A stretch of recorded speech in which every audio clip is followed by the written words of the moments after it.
Hey, welcome to today's workshop. I'm going to be sharing with you our storytelling framework that actually prevents objections before they arise. Because the most powerful way to handle objections is not after the fact, it's before the fact. So what you're going to get is about 65 minutes of a live workshop that I ran with my clients about how to tell stories using something called linguistic seeding to prevent objections coming up in the first place. There's actually two parts to it. So we seed the story and then we reverse qualify them towards the end of the pitch.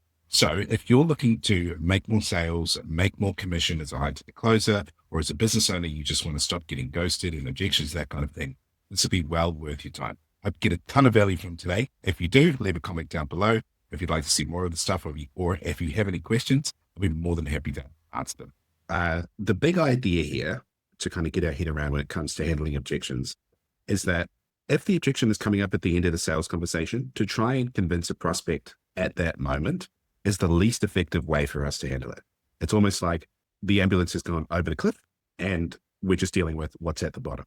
So the best way to deal with objections is to be able to handle them before they come up. And so you're going to have every tool that you need today to be able to do that. And probably some tools that you've never seen before that draw on my 8 years as a sort of transformational coach and NLP specialist as well. So handling objections should feel like leadership, accountability, not cohesion, force, and high pressure. The style of objection handling requires you to kind of drop the commission breath, short-term thinking, got to make a sale at all costs, and tap into a little bit more big picture thinking, a little bit more abundance thinking, where you're focused on relationships. Now, that doesn't mean that we sacrifice effectiveness, but it's more of a, you see the best in people, you trust that they're telling you the truth because you've done everything else possible to get to the core of why they wouldn't potentially buy.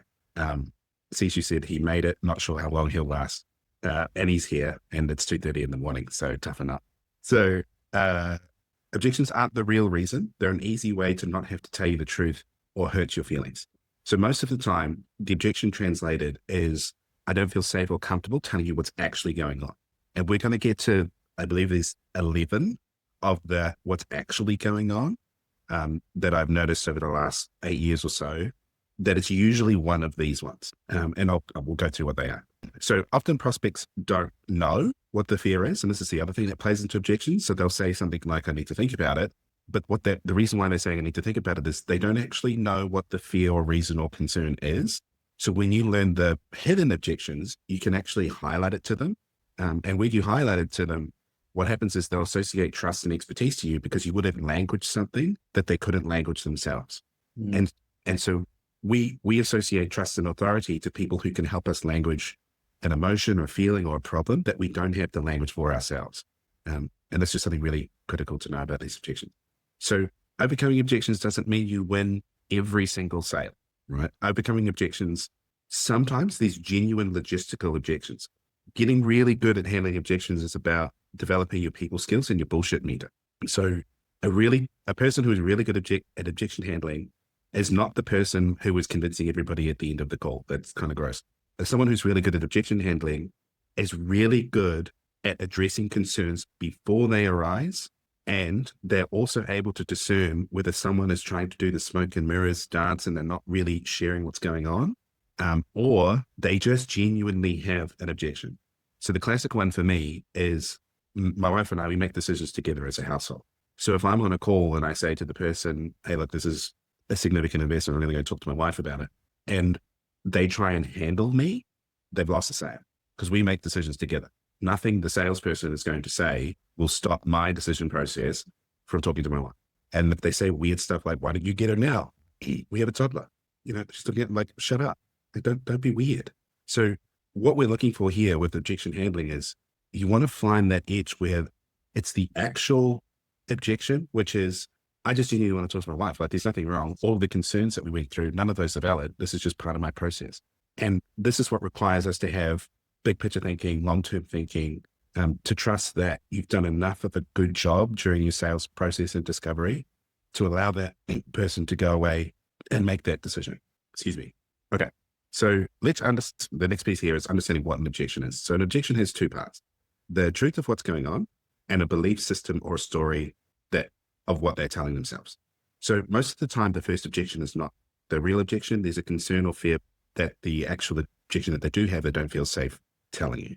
And so what I mean by the truth of what's going on is the initial objection is almost just like a pattern. This is what I just need to say to give myself time, space to process what's actually going on, or to figure out what thought or fear I'm having that I can't language.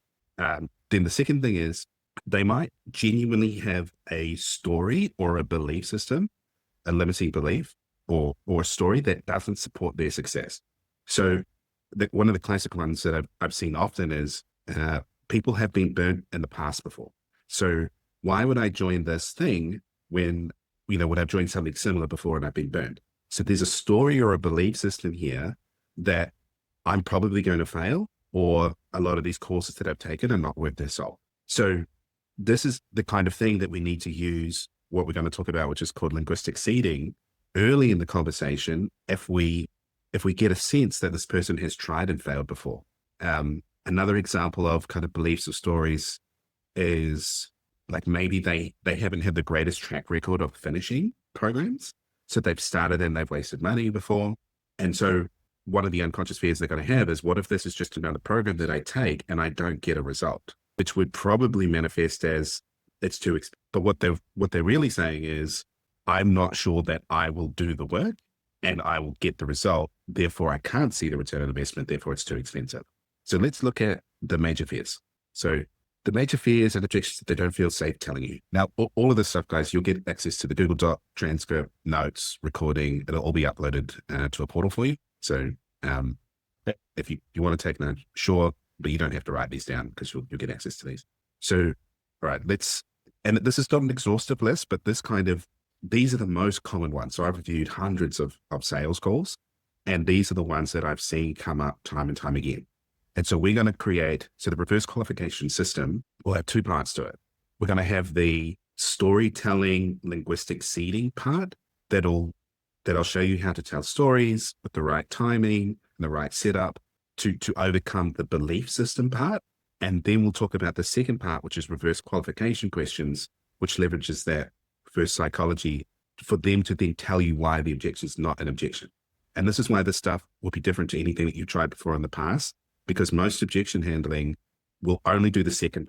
They'll only handle it post call, or you'll kind of be battling, but you won't have addressed the thought or the story that they had.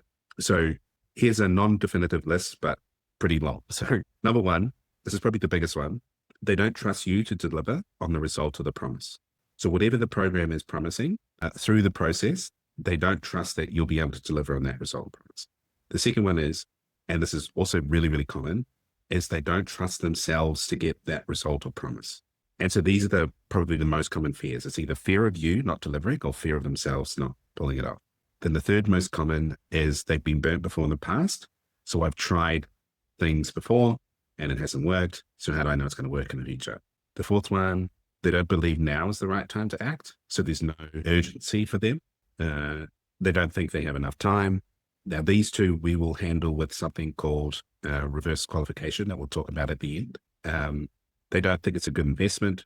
So this would fall under the price objection that we're going to talk about. So basically, they don't perceive that your product is worth the problem that they think they have. So a good investment would be, if for example, this workshop, if you make a sale off the back of it, for most people, the commission is anywhere between $500 and $1,500. So if you pay $100 and you make $1,500, that's a good investment. So those numbers make sense. So when you're getting, and we'll talk about this price objection later, but when you're getting a lot of price stuff, the mental maths don't make sense for your prospects.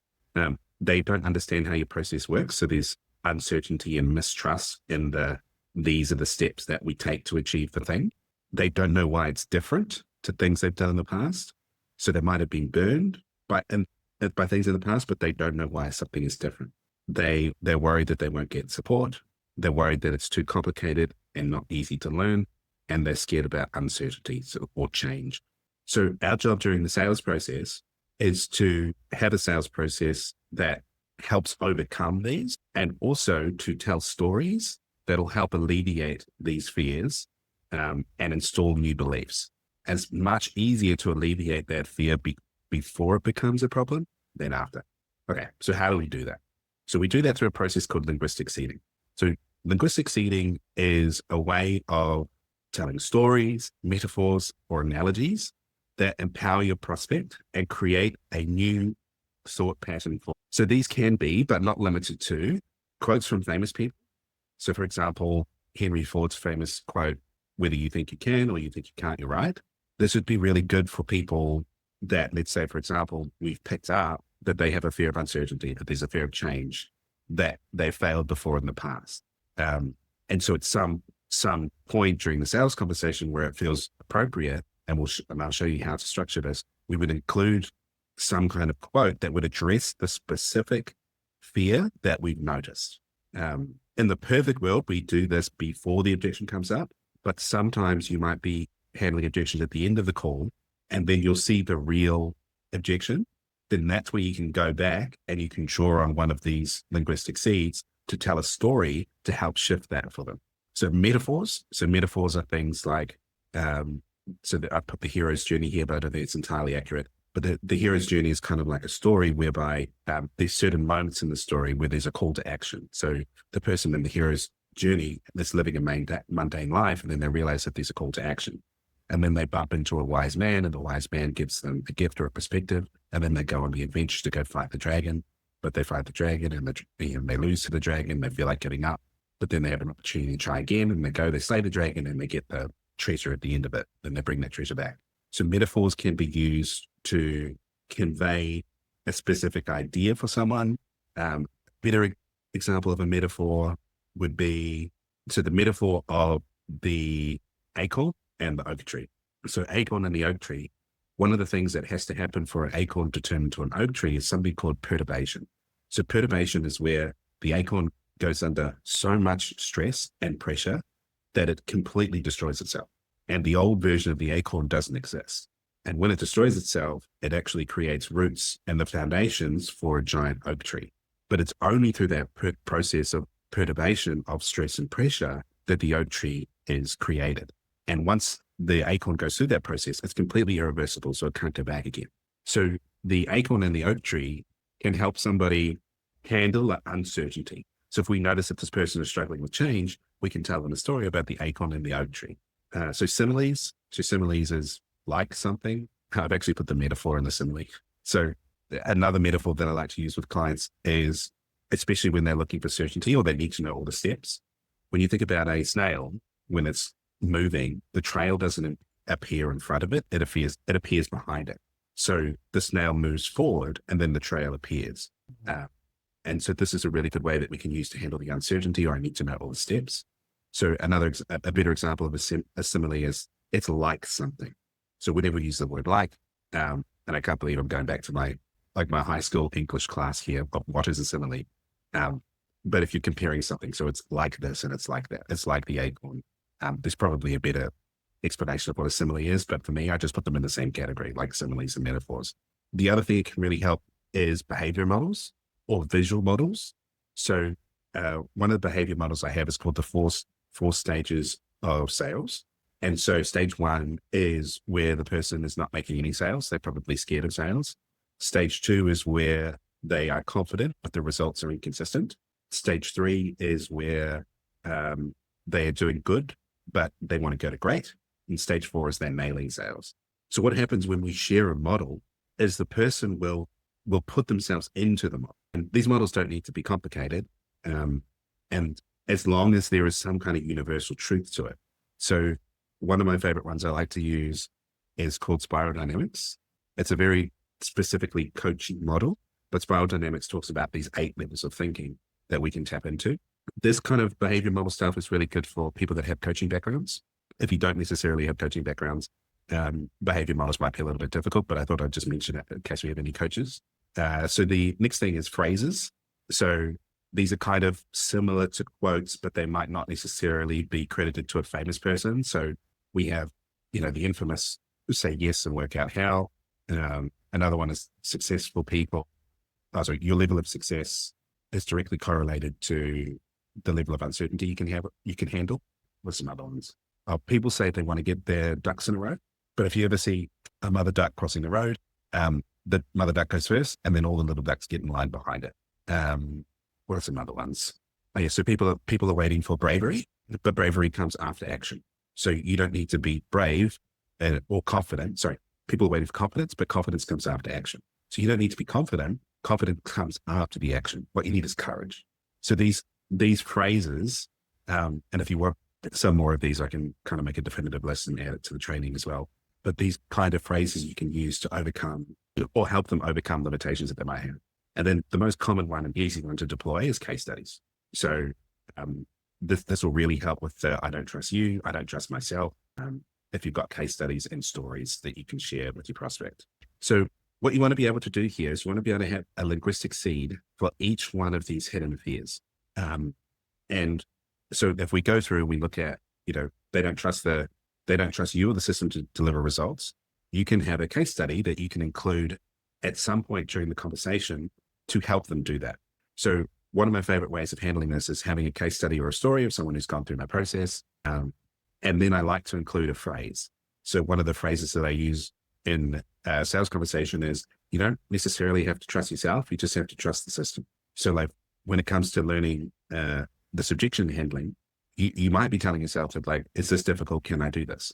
And you don't necessarily need to do it. You just need to follow the system, follow the bouncing ball, success leaves clues. And so you can mix case study with these phrases that are kind of universal truths in a sense, where it's really hard to disagree with them, to help empower that person to believe they can or believe in the system. So we talked about they don't trust themselves to get the promise. A phrase here, success leaves clues. All we need to do to achieve something is to model the behavior and the footprints of someone that's done it before us. Even if we don't trust ourselves, we can put our trust in the system. And so where you would deploy these is if you're speaking to someone and you're starting to notice that there's this kind of, they've got these doubts about their ability to deliver and execute, you would start deploying some of these early.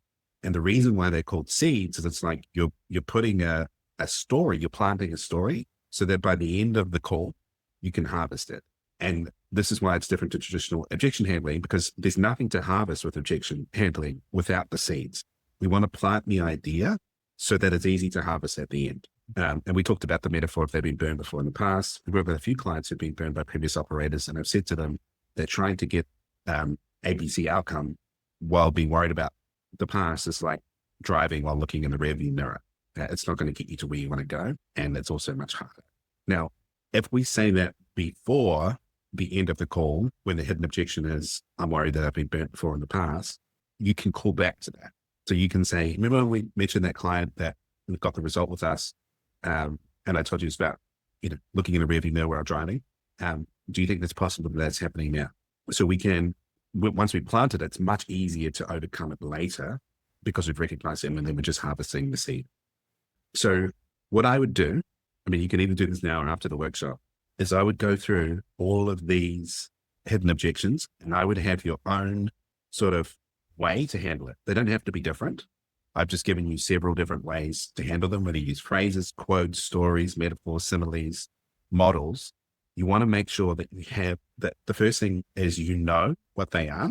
And then the second thing is that you have something ready to go, that when you are kind of hearing from your prospect that they might be indicating that, they've said to you, like, I've tried lots of things before in the past and they just haven't worked.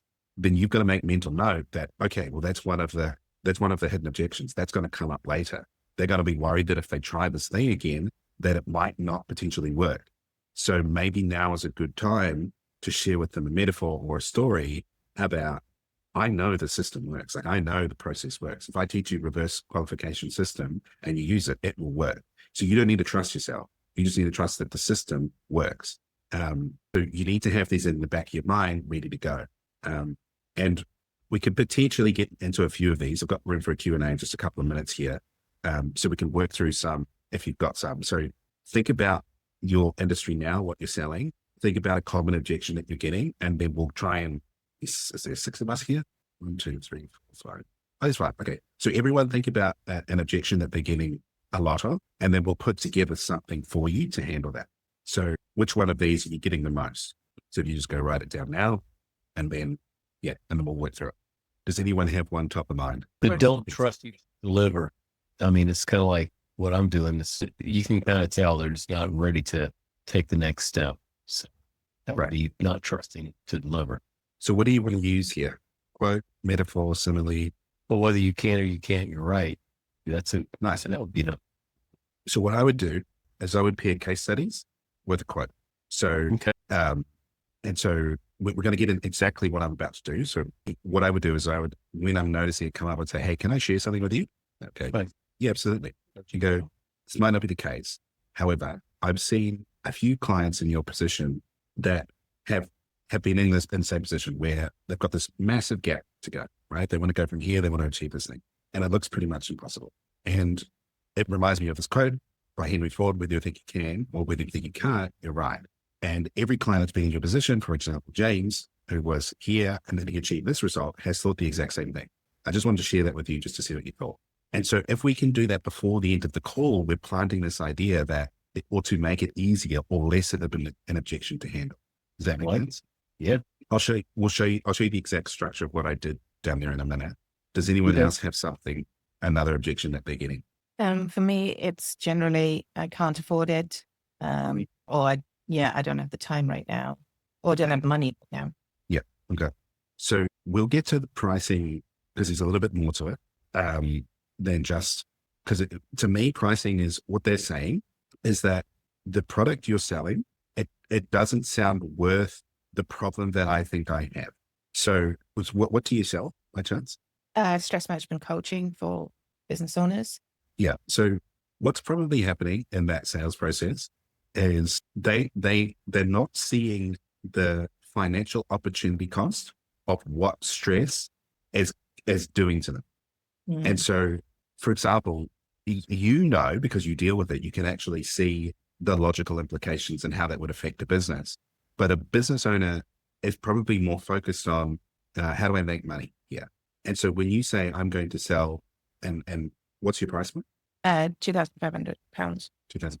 So when you say it's $2,500 to solve stress, in their mind, the stress problem is this, but the lead and the revenue problem is this. And so we kind of have an issue here where you're trying to fit a $2,500 problem that's this big into a hole that they perceive as this big.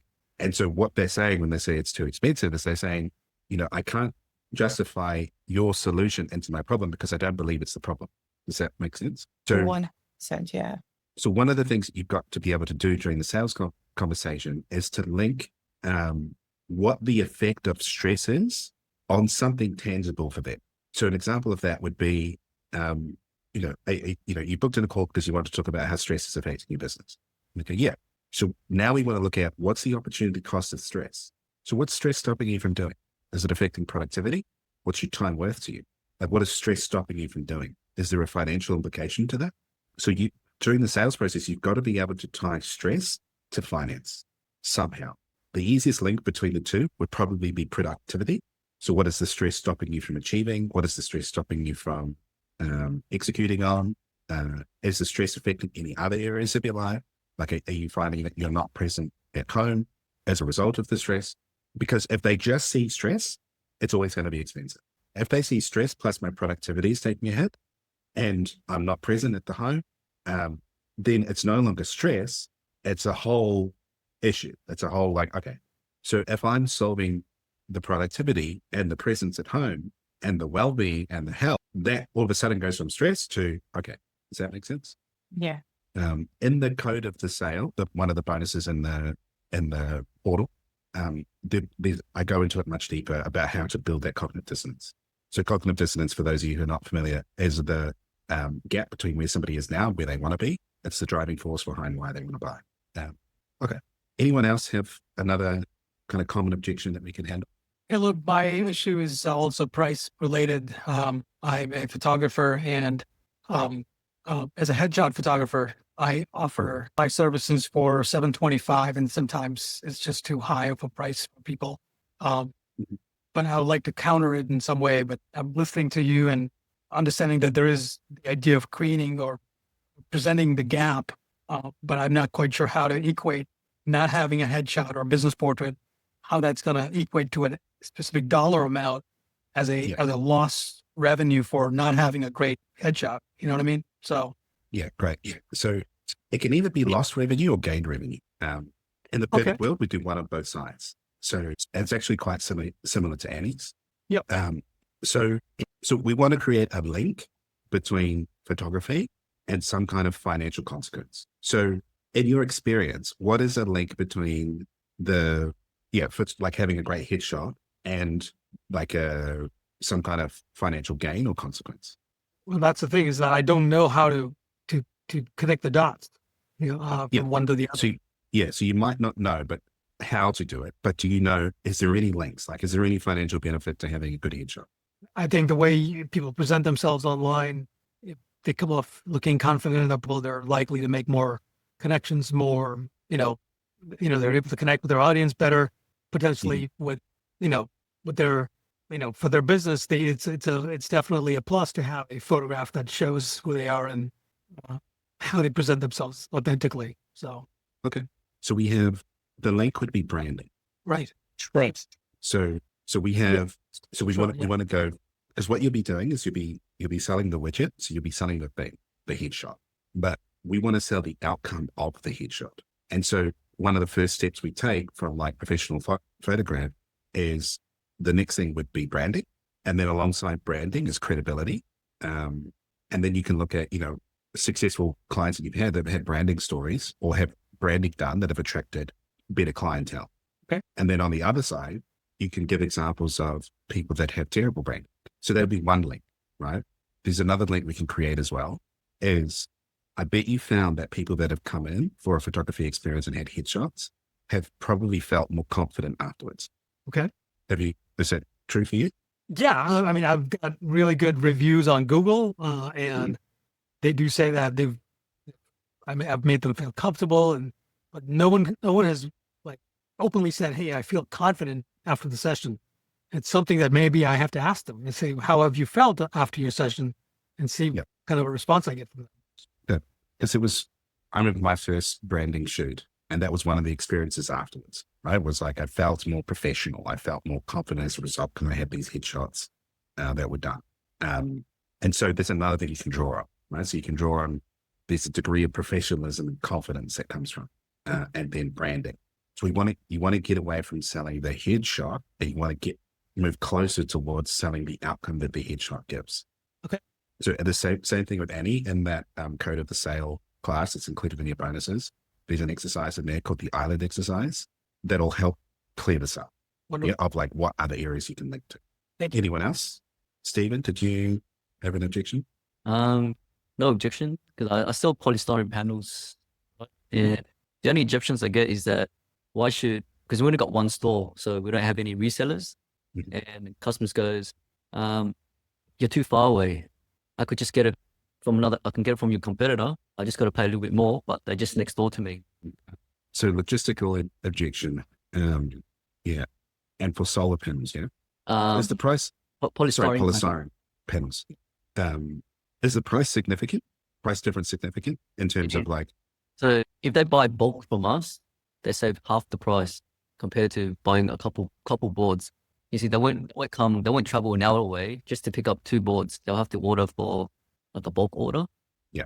Yeah. So I think here would be a really good example of creating a story earlier with a case study, but also I can't remember what the exact quote is around price versus value. So just trying to rack my brain for the exact quote, but it goes something along the lines of, you strike me as the kind of person who likes value. And so what we're doing here is we're calling to an identity trait that we can then pick up later. So if we say to them, you strike me as the kind of person who makes smart decisions and like who likes good value, we can include that somewhere in the sales process later when they give you that objection of, wouldn't it just be faster just to go closer? I say, you strike me as the kind of person who like value. You save like 50% if you just go that extra hour. Yeah. So finding ways earlier in the sales conversation to seed the idea that that value would sometimes be better than convenience. Okay. Yeah, it's an interesting one because are you door knocking? Not really. Not really. It's not I don't do sales calls or like Zoom calls like high ticket closing. It's more of like we're a manufacturing company, so I'm more of a development manager and sales rep at the same time. So Cool. So how do they speak to you? Like, are you on a phone call with them? Yeah, usually a phone call, or I'll go to a job site and Yeah. ask for, basically door knocking, basically. But the leads there on the job site, because it's construction sites that I go to. Right. And I speak to those guys who are using our competitors' product, and I speak to them, hey, would you like to become a buyer from us? We're half the price of these guys, but you get the same quality because we're a manufacturing company and not a reseller. So in a specific example, so this is something that we call like frame control. And because you're selling from a price frame, right? So like the USP is that it's cheaper. Yeah. You're always going to park yourself in logistical objections because it's a logistical sell, right? So like, for example, we can sell logistics or we can sell outcomes. I don't think you can sell outcomes for that specific product. You're going to have to sell logistics, which is, it's cheaper. If you buy in bulk, it's cheaper, which means you're always going to be unfortunately hit with the objections of you're going to have to travel.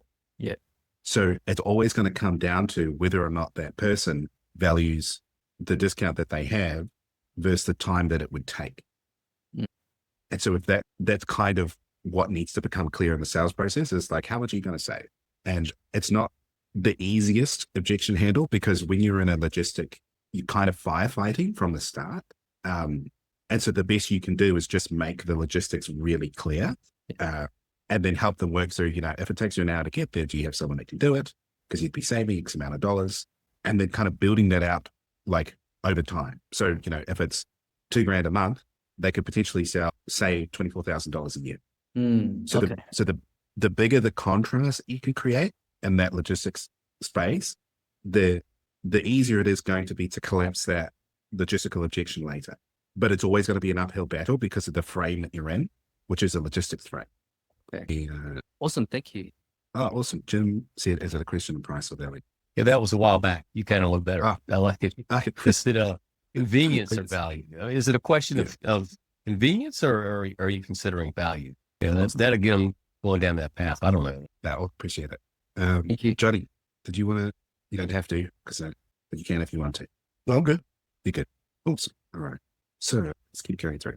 So yeah, you get a copy of all of these. I would sit down. I would look at how can I create a story and metaphor.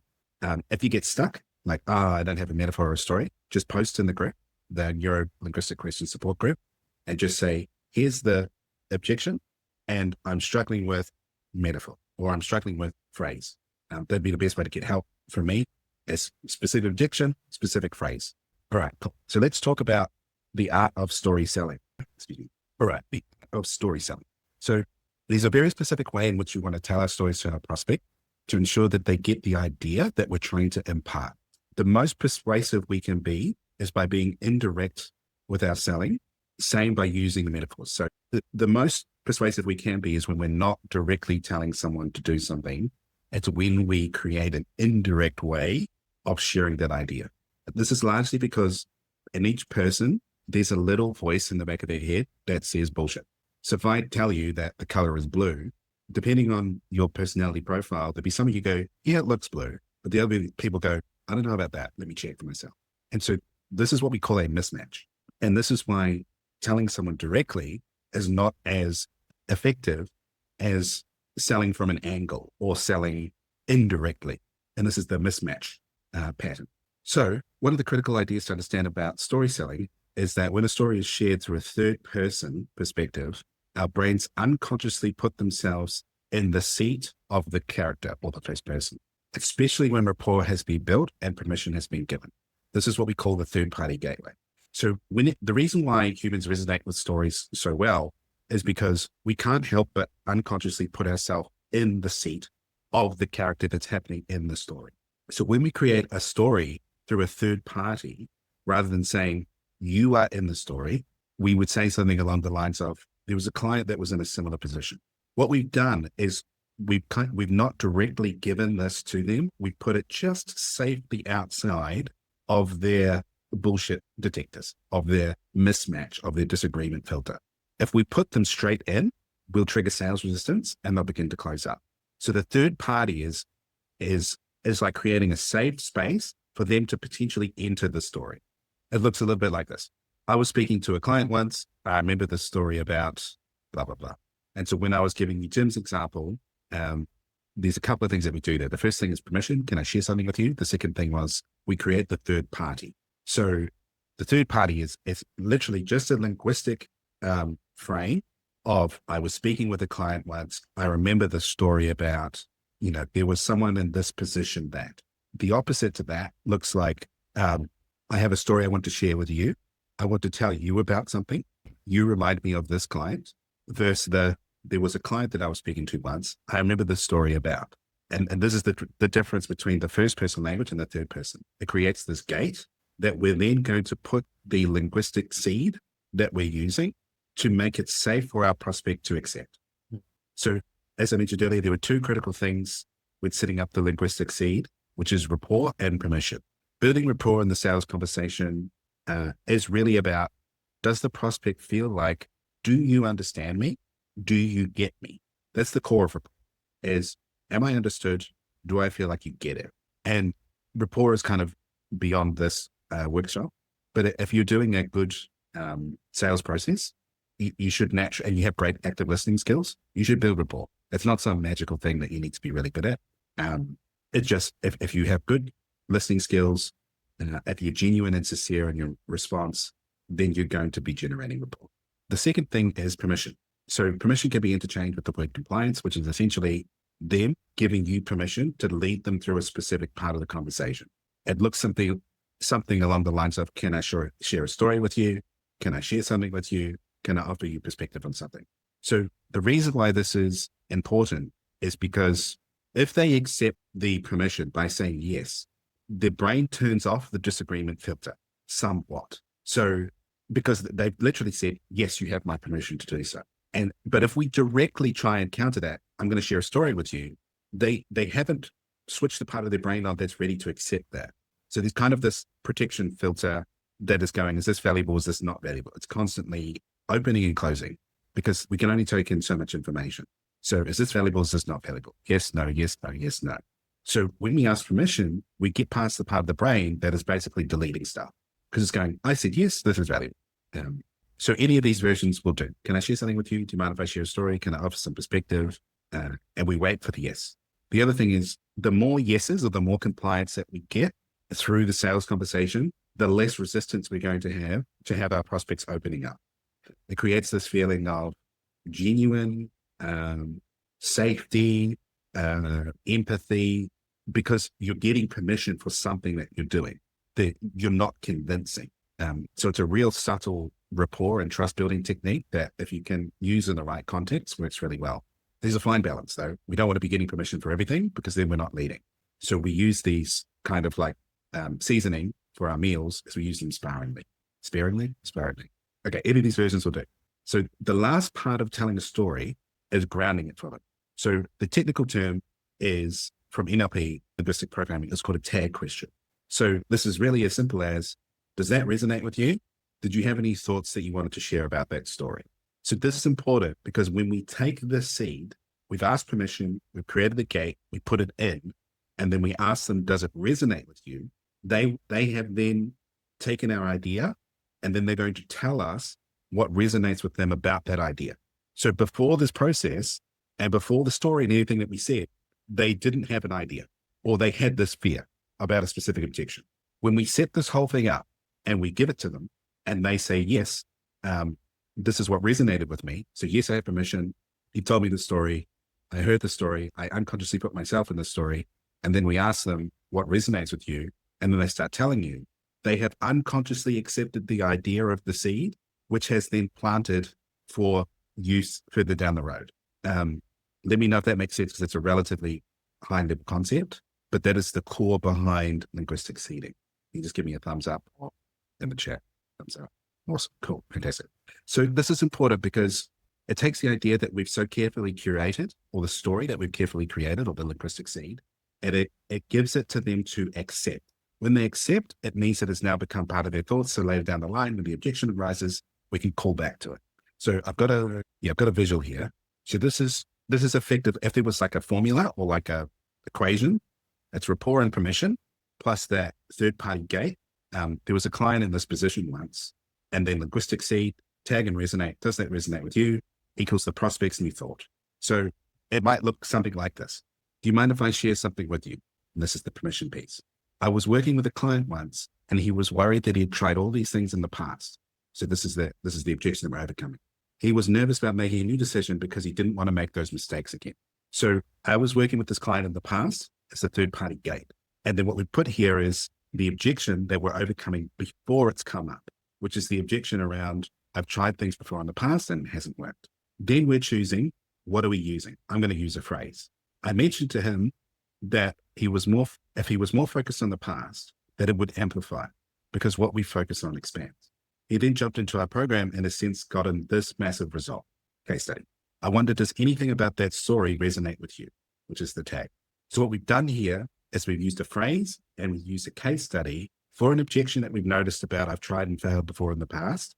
And we've told a story well before we're handling it at the end of the call. And every part of the story is constructed in a way that does something. And this is the key thing here when it comes to handling objections, is you don't want to talk too much, because you can risk creating new objections by sharing irrelevant information. So you want to make sure that these stories that you have are tight and polished, and that you have one for different areas ready to go. And I think the other thing worth mentioning here is we can't install anything in a prospect that they don't want to be true. So one of the things that can come up during this is people can be worried about, does this mean you're like selling people things that they don't need? You can't actually install an idea that the prospect fundamentally doesn't want, that is a mismatch with their value system. So if you share an idea with a prospect and it doesn't land, it means that it's gone against their value system. They just don't believe that to be true. So you don't have to worry about doing this process and creating stuff that doesn't exist within the prospect. These ideas will only latch and take hold if they want it to be true. And I just think that's really important to add, just in case anyone's like, this seems intense. So let's just jump into some questions about that process so far. Does anyone have any questions, any queries about how does that all come together? How do I create a linguistic seed? No? So which part of the sales process will we put that seed? Earlier the better. Okay. And when it's most natural. So Just randomly, or just like, Probably discover. yeah, I would say, yeah, what's it? In the discovery. end of discovery. In the discovery. When, let's say, for example, I'm talking to someone, they're like, I tried all these things in the past, they haven't really worked. I'd go, interesting. In that moment, it's topical, it's most natural to explore. Hey, do you mind if I share a story with you? The reason why I'm sharing that story with you is there's been clients in this position before in the past, and they've tried all of these things that haven't worked. And, they were blah, blah, blah, insert phrase, yada, yada, yada. I just wanted to share that with you. Does that resonate? So it's where it's as natural as possible. But if you're kind of in the process and you've noticed, oh, they said that thing and I forgot, then just tell them a story. Like as soon as you remember, just tell them the story. The beautiful thing is if you open up with permission, it doesn't really necessarily matter when you use it because you've gotten permission. They're going, yeah, of course, tell me a story. You can also use this at the end of the call. So say an objection that you never saw coming popped up and they said, this is what I'm worried about. What we want to do is we want to kind of stress test that objection. So like, yeah, I need to think about it. But absolutely, totally cool. You can think about it. Let's book another meeting for a couple of days from now. You and I can catch up. Now that we booked that meeting, what was that in particular that you wanted to think about? Blah, blah, blah, blah, blah. They'll usually get to the core objection or the core concern. You could even go, and insert it. You could say, is there any chance that you feel like we might not deliver? Is there any chance that you feel like there's not enough support? Is there any chance that you feel like this whole process is a bit too difficult and complicated to learn? So you can almost ask those questions. Well, you can ask those questions at the end as well, and then tell your story. Truth be said, I don't know how reliable you guys are.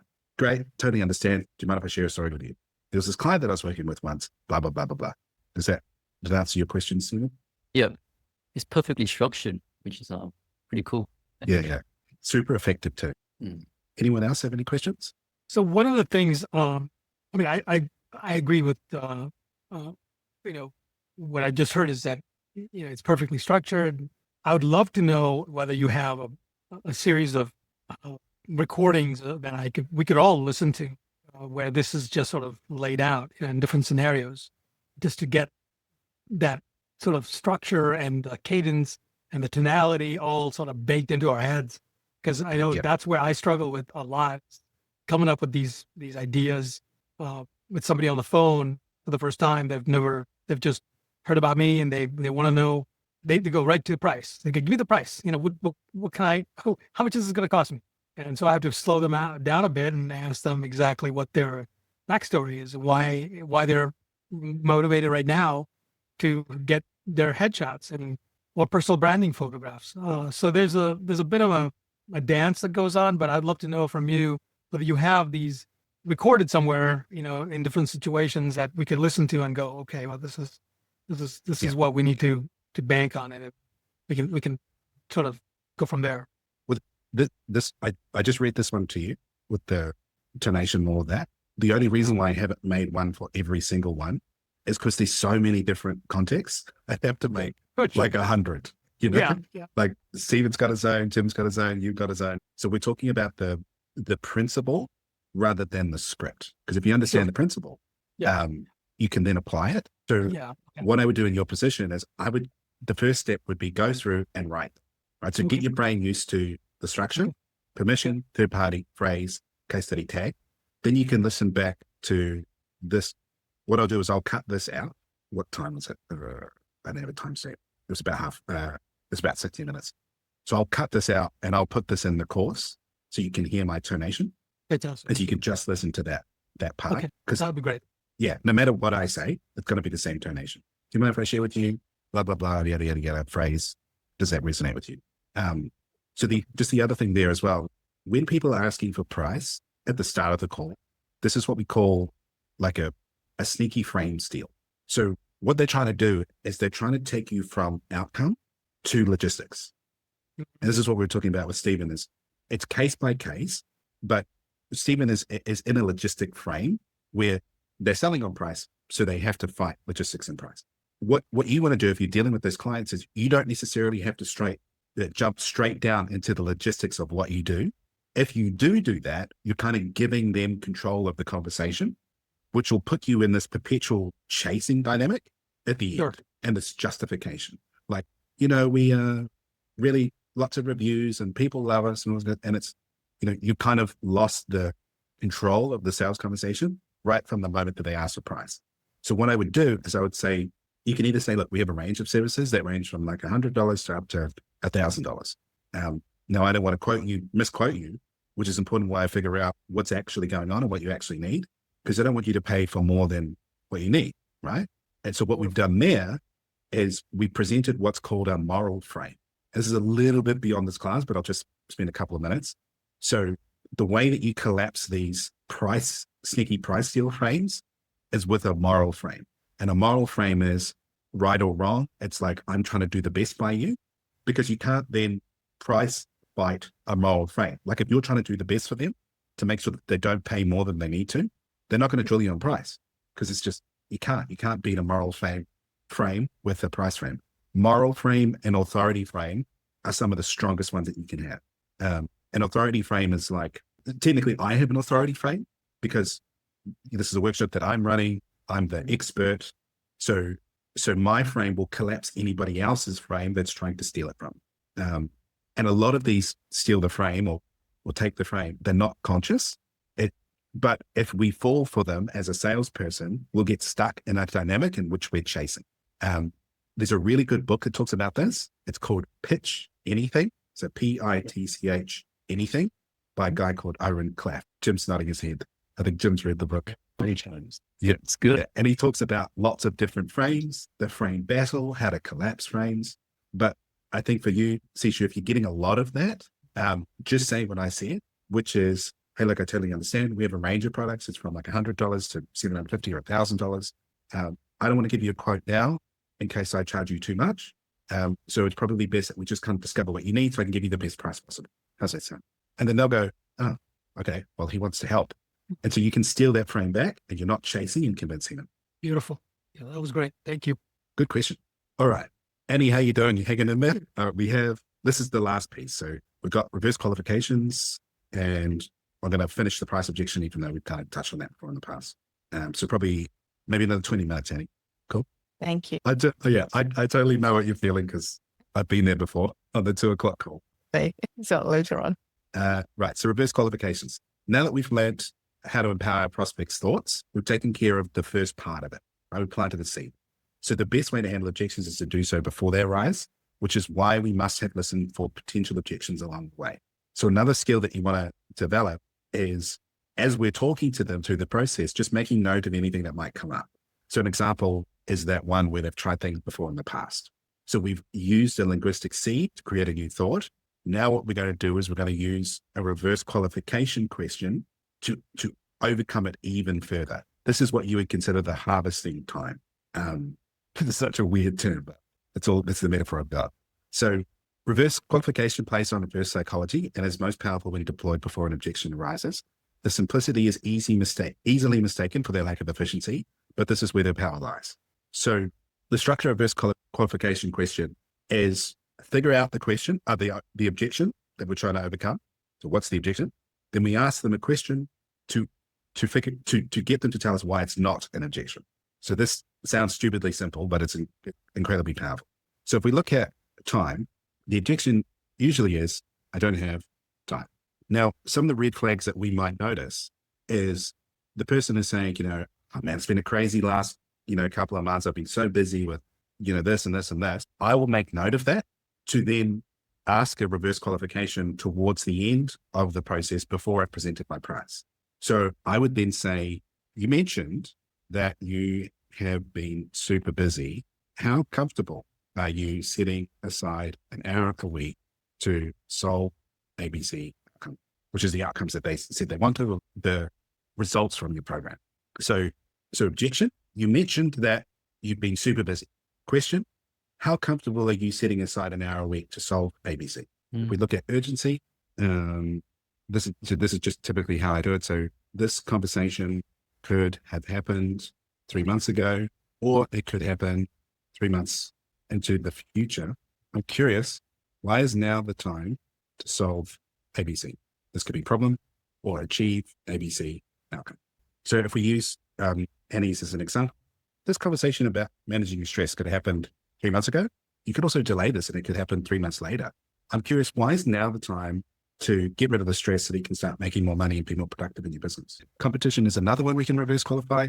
So, this one might work for Stephen, which is, hey, look, there's a whole lot of competitors that are really close to you. You wouldn't have to drive an hour away.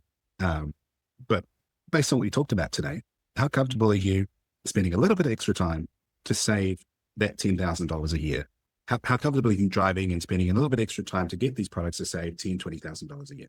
So Stephen, if you could say that to them before they tell you that it's too far, and minimize it. So, I'll be straight with you. You might need to spend a little bit more time going to get it, but you're going to save X amount of dollars. I'm just curious, how comfortable would you be dedicating a little bit more time to save $50,000 a year or whatever it works out? And if you kill that before it comes up, it'd be much more effective. Okay. So another one we can do is, there's a ton of sales trainers out there.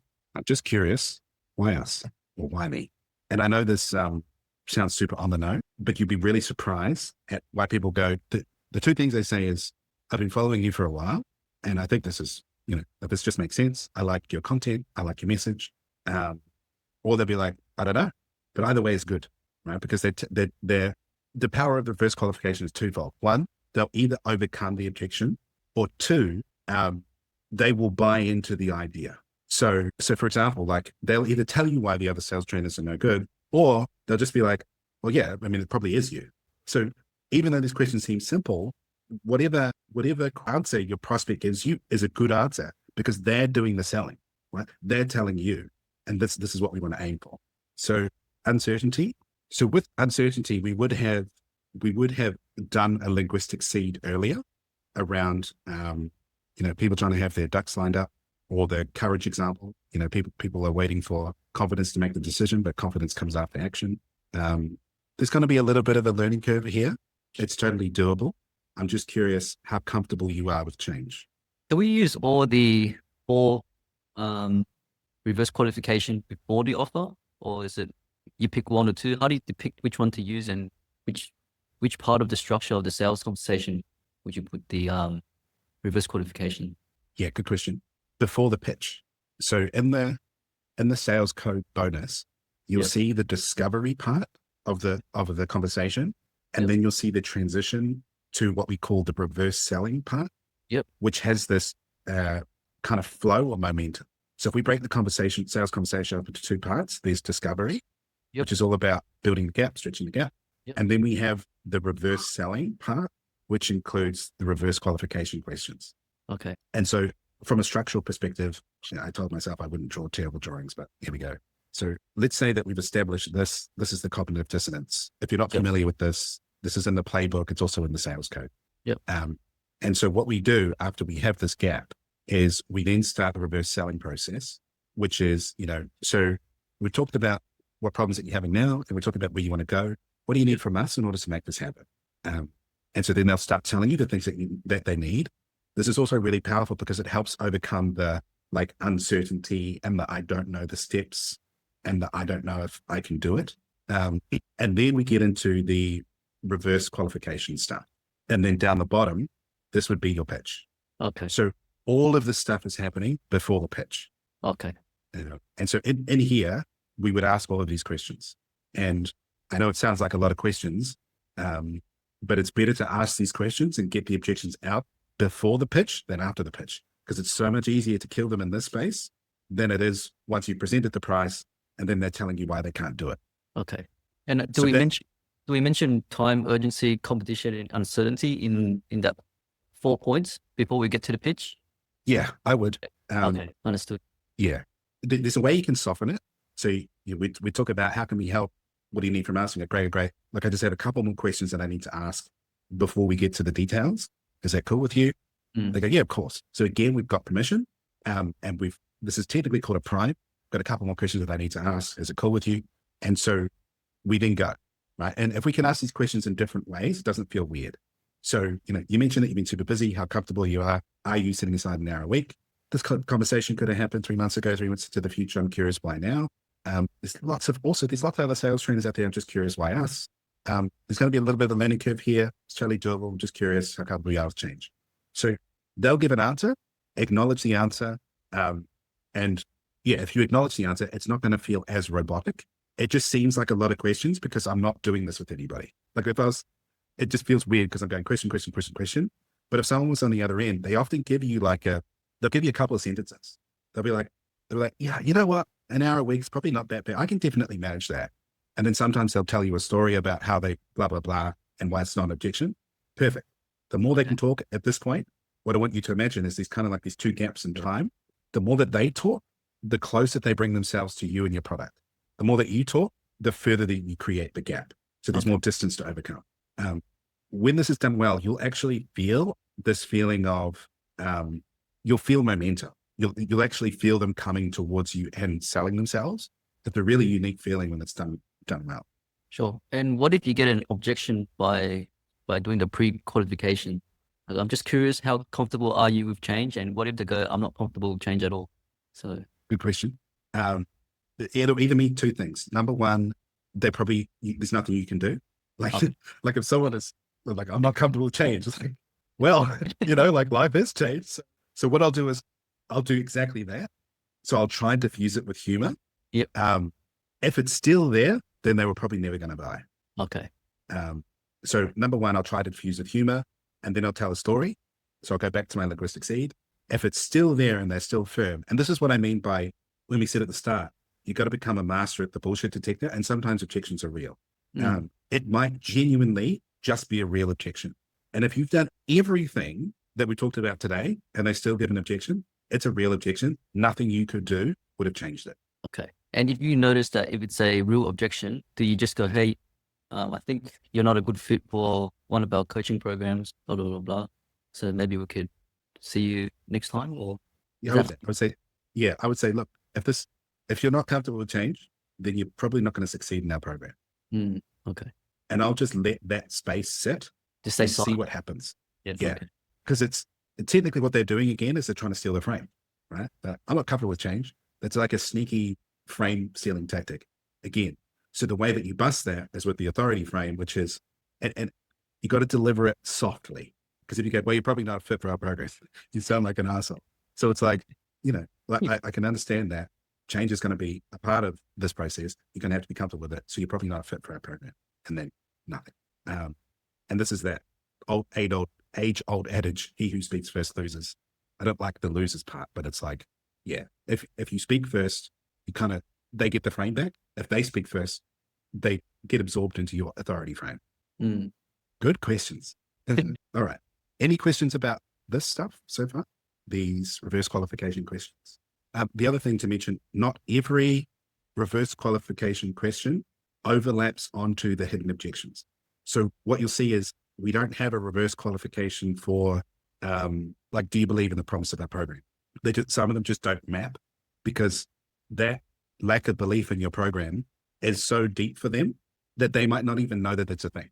Mm-hmm. So we could ask a reverse qualification question, but they would probably just get confused because they haven't actually realized that it's a lack of belief in your service. So if you still get an objection after all of this, this is where I would go back and I would look at the objections that we haven't handled, which is there any chance that this is like, you don't believe that we're going to follow through and we're going to deliver on the promise? And that tonation, which is softly going, is there any chance? Okay. Is there any chance that you think that you might not get a result here? And every time that I've gone through this process and I've asked all these reverse qualifications, I've asked those two questions, it's been one of those top two. It's either they don't trust me or they don't trust themselves to deliver. And then what you would do is you would just tell the story again. Can I share with you a story? Yeah. And if they're still, after all of this, not there, then that to me falls in the category of there's nothing that I could do. I've literally done everything possible to help you overcome this, and you still aren't willing to take a risk. That's when I personally go, okay. And I'll just say that. I'll say, look, I've done everything I can to make this an obvious no-brainer choice for you. It sounds like you're not in the position to make a decision. So let's just park it here. Most people that are still uncertain by that point don't buy. And this is the long-term thinking. You just be like, okay, like I did literally everything, but they still didn't want to make a decision. Well, is this all related to self-doubt? Because the thing I find most is that, with my prospects, it's more about self-doubt. Yeah, well, I don't believe that I could pull this off would be considered self-doubt. Okay, so the last piece that we have today is handling the price objection. So price objections are often not the real concern. We need to identify the underlying issue through the empathetic question that we talked about so far. So there's a couple of things that I've already alluded to. So price objection, I don't necessarily believe in. I think it's just the thing that people go to when they don't feel safe or comfortable saying, I don't trust you. Or, in Annie's case, I don't see how the stress thing solves the problem that I believe I have. So there's a couple of things that we can do. Number one, ensure that the gap makes sense to justify your price through the linking to not just stress or not just photography. And that's part of that sales code class that's in your bonuses, is we need to make sure that the gap that we've created makes sense according to the product that we're offering.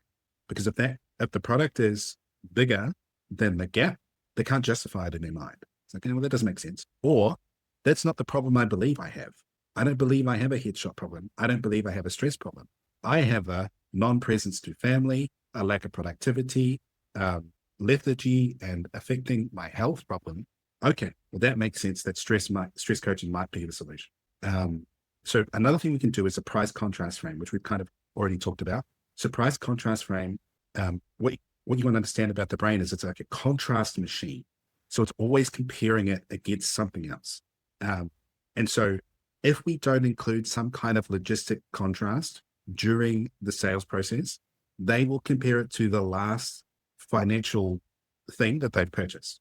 So if they happen to buy a $5 coffee that morning and you created no contrast during the conversation and you present a $2,500 product, then that's going to sound expensive compared to the $5 coffee. But if you've worked out that their productivity is worth $150, $200 an hour, losing 5 hours a week, they're losing $1,000 a week, which is $4,000 a month. Over the course of a year, that's $48,000 a year. So we've given them a new contrast to put your $2,500 product against. And so if there's a contrast and we have a large gap, then it's not likely we're going to get a price objection. If we do, we first want to check what's the real concern. Because if they believe that we would deliver, then they would do simple maths. They would go, $2,500, I would be less stressed. I would be more present with my family. That's worth at least $40,000 for me. That makes sense. because I believe you're going to deliver. If I believe that I'm going to follow through, like me as a person, then I would also think that that was a no-brainer. So the price objection translated is, number one, your solution doesn't match the problem that I have. Number two, your solution is too big for the cognitive dissonance that I have. Number three, the price contrast is not there, so it seems expensive. And number four is it's not the real concern. The real concern is something else. Now, again, we get through all of this and it's still there. They're still like, yeah, it's still price. Then what we're probably dealing with is just logistics. So we want to break it down and we want to look at, okay, so when you say it's too expensive, is it too expensive to pay all at one time? Would a payment plan help? What if we could break the first payment down to $100 today? Would that make it easier? And so I would only get to that logistical price handling after everything else that I talked about has been addressed. And I believe that's it. Bang on 90 minutes. Any questions about the handling price objection? Notice the logistical first and then other stuff later. I typically go straight to they don't believe that I'll deliver, or they don't believe that they would deliver. So I gently go, look, I totally understand. If we just park price for a moment, is it that you don't believe that I'll deliver on this promise? Or is it that you don't believe that you might not follow through in the process and get the result? And no, it's neither. Okay. No, you're right. I don't believe you will. Okay, cool. Can you tell me more about that? And then you just, at this point, if you put your seeds in place, it won't be as difficult to kind of handle. You'll just be talking about concerns. And most of the time, if you can get them to speak their concern when you've done everything else right, you won't need to convince them. They'll just get it out. They'll feel heard, and they'll end up probably buying just because you've listened and you've got all the concern out, assuming everything else is done right. Cool. Okay. Johnny, Thanks. Yeah, Johnny raised his hand. Yeah, there are some schools of thought that say you should give the price up front. I never have done that, but what are your thoughts? It depends on the price point. So like I think anything up to about $1,500 is okay. It also depends on the industry as well. So largely because a price point without context, right? So the context being the problem that it solves, doesn't like it. It's really difficult to pull up because people just see the price without the context and they go too expensive. Well, I agree. That being said, I have friends of mine who sell hundreds of thousands of dollars a month of high ticket items up to $30,000 via a Google Doc. So it's strange, right? And I think it's not super easy to answer because I know that person has been in business for 10 years. They have a very strong credibility and authority. So they can literally say, it's expensive, only continue reading if you want to know more. So there's so much nuance to it. As a general rule of thumb, I would say anything under $1,500, I wouldn't share before the call. If the person is asking for the price up front, then they're probably trying to steal the frame. If you then set the frame with them and say, what I said with Sishu, and you recontrol that frame and they still go, just tell me the price, they were never going to buy because they're just trying to screw you on price and they were in quote mode. And when someone's in quote mode and they're just doing logistics, they're just shopping on the lowest possible outcome. Right. And nothing you can do for that person will get them out of quote mode into outcome. Any other questions? So after the price objection, and you handled all the objections, then what do you say? Like, do you say, are you ready to make that investment? Yeah. So I would say, do you mind if I share with you how I think this will work? Okay. Right. So we're back to that permission. Of course they want to, but the more yeses we get, the more compliance and the more it lowers the sales resistance. And if you say, yes, it's okay, you share the prices, there's no sales resistance because you've asked for it. And so then I say, okay, so here's the key thing here, it's probably 3 next steps, right? And I would break these into phases. So let's say, for example, if someone wanted to join me for 30 days. So here are the phases. The first phase is we need to figure out what your goals are, what the outcomes are for this time we have together. The second thing is we need to install the systems so that you can start getting these outcomes that you talked about, which was doubling your close rate, making more commission, making more sales. And then the third thing is stress testing it, making sure that they work, that they make sense, and that you have a really good understanding of it. Now to get started, all I need from you is just the payment for that, which is $1,500. Then after that, I'll book you into our first session. I'll give you login to the online area and we go from there. So it's very much like, here's the 3 phases. Here's the next step. Here's what we're doing. And it's an energy of like, firm leadership of this is where we're going.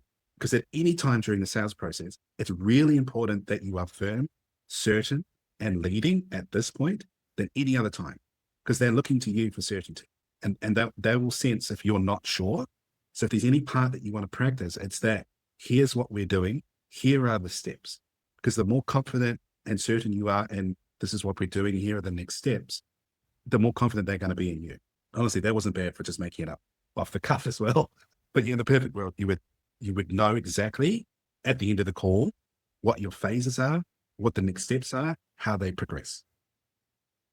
Thank you. Good question.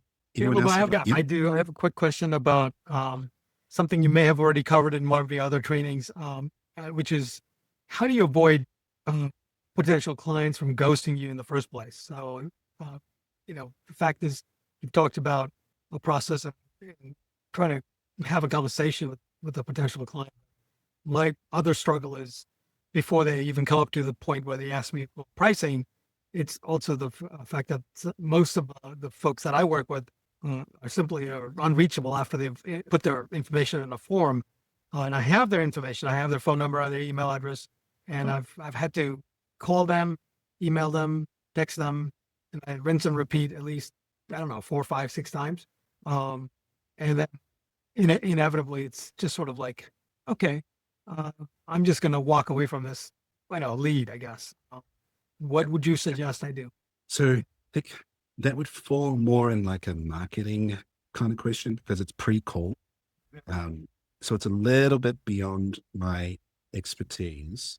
If I was to look at it through a sales filter, you've got no frame control there. Like once someone opts in and they filled out the form and you've emailed them, there's not a lot you can do.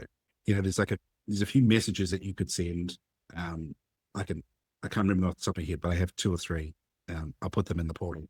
But, I think one of them is like, hey, Sishu, I never heard back from you. Safe to close your file on this. This is going to be weird if anyone opts in for something and then I don't hear back from them because you're going to hear the same message. But this is my sort of go-to. And then the second one is I'll do something funny. So I'll take a picture of my face and I'll pretend to be sad. I'll be like, this is my face because I never heard back from you. You've got to find your own kind of like way to do that is not just like, why didn't you come back to me? Like if you can put as much jovialness in it as possible. One of the other things I used to do when I was selling by Messenger is I would send the Homer Simpson gif of the one where he's disappearing into the hedge. He kind of like slowly disappears and that's it. That got a ton of replies. So I think humor is a really good way to kind of reignite that because it's fresh. And if someone knows that you're not taking yourself too seriously, they're more likely to respond. But that's probably all you can do because it's more of a marketing issue than it is necessarily a sales issue. Well, one of the things I do is when I receive a lead from my form, a phone number is part of the deal. So I call that phone number right away. Try and connect with them right away. And it's always a surprise for them to hear back so quickly. Now, if they do pick up, if they don't pick up and it goes to voicemail, I'll leave a message and then, my problems sort of compound after that. I don't hear from them for some time. So yeah. All right. So I will lean on humor a little bit more than I past. Yeah. So again, beyond my expertise, but from a marketing perspective, speed to lead is probably the most important thing you have. So that's great. If they're opting in and then you're getting calls in 15 minutes, that's the best thing you can do. Because the longer it goes, the less their intent is there. Right. All right. Thank you. One more question, Caleb. What are your top 3 books or sales book that you would read and study and it will tell you like how to better your sales skills? Yeah. So the Neuro-Linguistic Questions Playbook would be number 1. Yeah, got that one. I got that one. The second one, awesome. The second one would be Pitch Anything by Aaron Clare. And I have to check my Audible. Let me come back to you. Like my Audible's not loading. But I reckon like if you were to pick one straight away that's kind of different than anything else, it would be, what's his name? Chris Voss. Yeah. Never Split the Difference. Yep. Great book. Pitch Anything by Aaron Clare. I like things that are fresh and different. Sure. Because there's kind of a lot of, it's the same but different, like you've got the Zig Ziglars and Brian Tracy's, like they're all phenomenal. But it kind of feels like the same thing wrapped in different packaging. Yeah. Whereas you read something like Chris Voss's Never Split the Difference and I Would Class, and it's like fresh, it's different. Okay. Yeah. Thank you. Appreciate that. Yeah. Thanks, everyone. If you have more questions or more clarity and stuff, please post it in the group, and I will help you out best I can. Thank you, everyone, for coming live. I know it's late for a couple of you in the evening. And Annie, you're a superstar, top student. It's probably 4 a.m, so thank you so much for coming. Really appreciate the effort. Johnny as well, everyone else. Thank you, guys, and see you in the next workshop. Thank you. All right. It's brilliant. Awesome.